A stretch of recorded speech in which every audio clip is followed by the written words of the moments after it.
Olá, sejam todos bem-vindos. Eu sou Edson Farias e você está no canal Leia Pra Mim.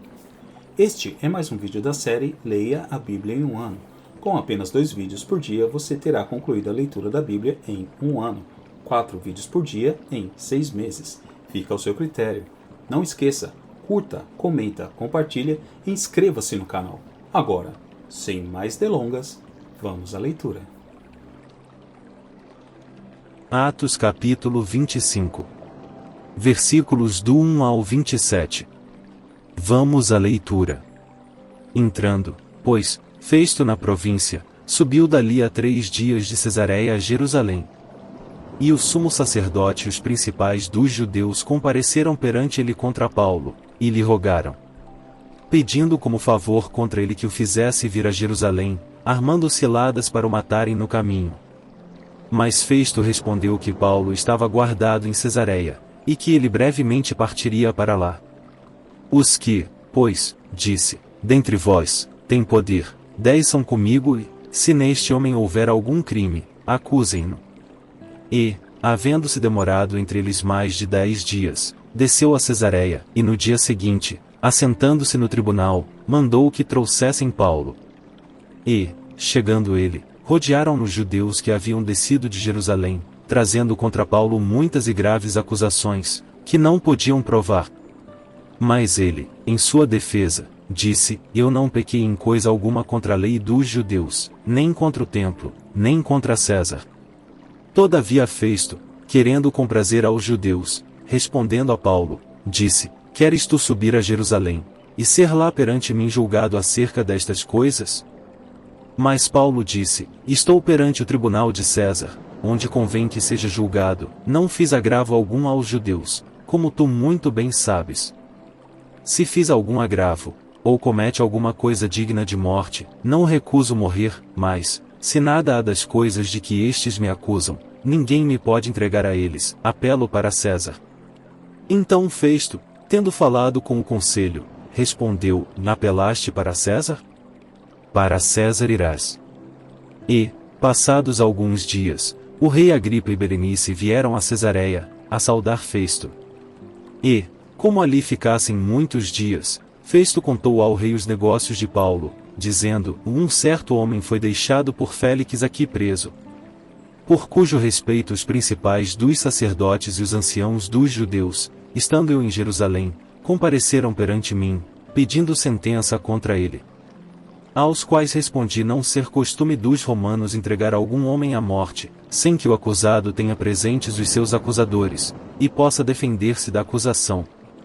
De sorte que, chegando eles aqui juntos, no dia seguinte, sem fazer dilação alguma, assentado no tribunal, mandei que trouxessem o homem. Acerca do qual, estando presentes os acusadores, nenhuma coisa apontaram daquelas que eu suspeitava. Tinham, porém, contra ele algumas questões acerca da sua superstição, e de um tal Jesus, morto, que Paulo afirmava viver.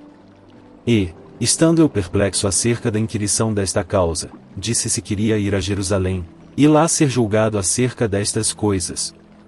E, apelando Paulo para que fosse reservado ao conhecimento de Augusto, mandei que o guardassem até que o envie a César. Então Agripa disse a Festo, bem quisera eu também ouvir esse homem. E ele disse, e amanhã o ouvirás. E, no dia seguinte, vindo Agripa e Berenice, com muito aparato, entraram no auditório com os tribunos e homens principais da cidade, sendo trazido Paulo por mandado de Festo. E Festo disse, e rei Agripa, e todos os senhores que estáis presentes conosco, aqui vedes um homem de quem toda a multidão dos judeus me tem falado, tanto em Jerusalém como aqui, clamando que não convém que viva mais. Mas, achando eu que nenhuma coisa digna de morte fizera, e apelando ele mesmo também para Augusto, tenho determinado enviar-lhe. Do qual não tenho coisa alguma certa que escreva ao meu senhor, e por isso perante vós o trouxe, principalmente perante ti, ó rei Agripa, para que, depois de interrogado, tenha alguma coisa que escrever. Porque me parece contra a razão enviar um preso, e não notificar contra ele as acusações. Atos capítulo 26. Versículos do 1 ao 32. Vamos à leitura. Depois Agripa disse a Paulo: é permitido que te defendas. Então Paulo, estendendo a mão em sua defesa, respondeu: tenho-me por feliz, ó rei Agripa, de que perante ti me haja hoje de defender de todas as coisas de que sou acusado pelos judeus. Mormente sabendo eu que tens conhecimento de todos os costumes e questões que há entre os judeus, por isso te rogo que me ouças com paciência. Quanto à minha vida, desde a mocidade, como decorreu desde o princípio entre os da minha nação, em Jerusalém, todos os judeus a conhecem. Sabendo de mim desde o princípio, se o quiserem testificar, que, conforme a mais severa seita da nossa religião, vivi fariseu. E agora pela esperança da promessa que por Deus foi feita a nossos pais estou aqui e sou julgado. A qual as nossas 12 tribos esperam chegar, servindo a Deus continuamente, noite e dia. Por esta esperança, ó rei Agripa, eu sou acusado pelos judeus. Pois que julga-se coisa incrível entre vós que Deus ressuscite os mortos? Bem tinha eu imaginado que contra o nome de Jesus Nazareno devia eu praticar muitos atos. O que também fiz em Jerusalém. E, havendo recebido autorização dos principais dos sacerdotes, encerrei muitos dos santos nas prisões, e quando os matavam eu dava o meu voto contra eles. E, castigando-os muitas vezes por todas as sinagogas, os obriguei a blasfemar. E, enfurecido demasiadamente contra eles, até nas cidades estranhas os persegui. Sobre o que, indo então a Damasco, com poder e comissão dos principais dos sacerdotes. Ao meio-dia, ó rei, vi no caminho uma luz do céu, que excedia o esplendor do sol, cuja claridade me envolveu a mim e aos que iam comigo. E, caindo nós todos por terra, ouvi uma voz que me falava, e em língua hebraica dizia: Saulo, Saulo, por que me persegues?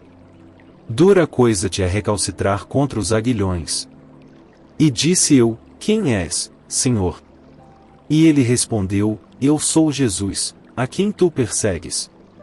Mas levanta-te e põe-te sobre teus pés, porque te apareci por isto, para te pôr por ministro e testemunha tanto das coisas que tens visto como daquelas pelas quais te aparecerei ainda. Livrando-te deste povo, e dos gentios, a quem agora te envio. Para lhes abrires os olhos, e das trevas os converteres à luz, e do poder de Satanás a Deus, a fim de que recebam a remissão de pecados, e herança entre os que são santificados pela fé em mim.